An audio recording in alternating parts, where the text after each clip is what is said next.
Yun ang mga kabornat. So, ngayon lang ako nagkaroon ng free time kasi sa sobrang busy ko talaga kanina nag-general cleaning ako sa bahay at marami akong nililinis, etc.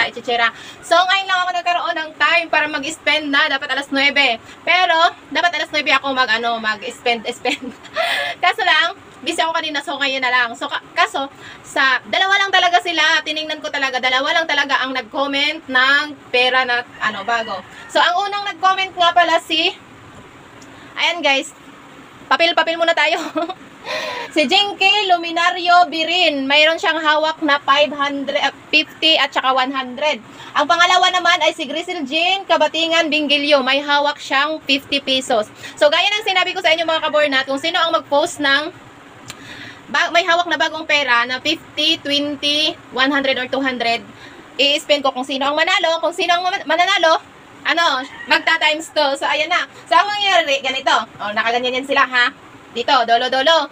Tapos, ito si Jinky, ito si, Grisel Jean. Tapos, kailangan, kung sino ang maganon, sino ang mapunta dito, kailangan yun yung manalo, kung sino yung nataas. So, balitarin pala natin to. Ganyan. Kasi paper na siya ang sa taas, name niya pa rin. So, try muna natin guys.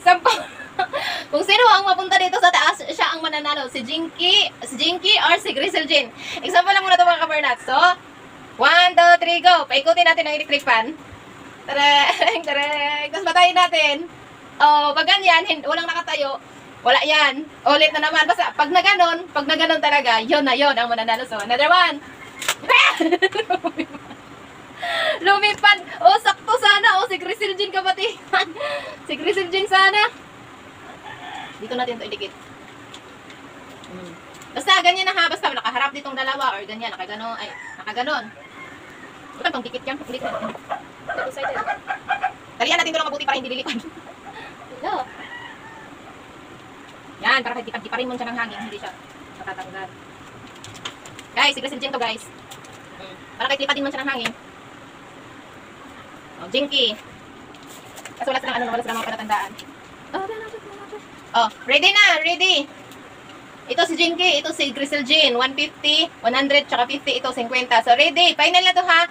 Ready, get set, go. Ay, kung sino ang mataas maganyan, kung sino sa kanila, basta, yun na yun ang manalo. So ready, get set, go. Ay, dapat punuin natin, no? Stop! Ang nanalo si Jinky Birin! So, malaki-laki ito sa kanya kasi may 100, may 50, tapos mag-times to pa. So, mayroon siyang 300 pesos! So, ayan. Si Ate Jinky ang nanalo. So, maraming salamat. To make sure na nakashare ka sa aking video para mabigay ko na sa'yo ang iyong premium. So, Gcash na!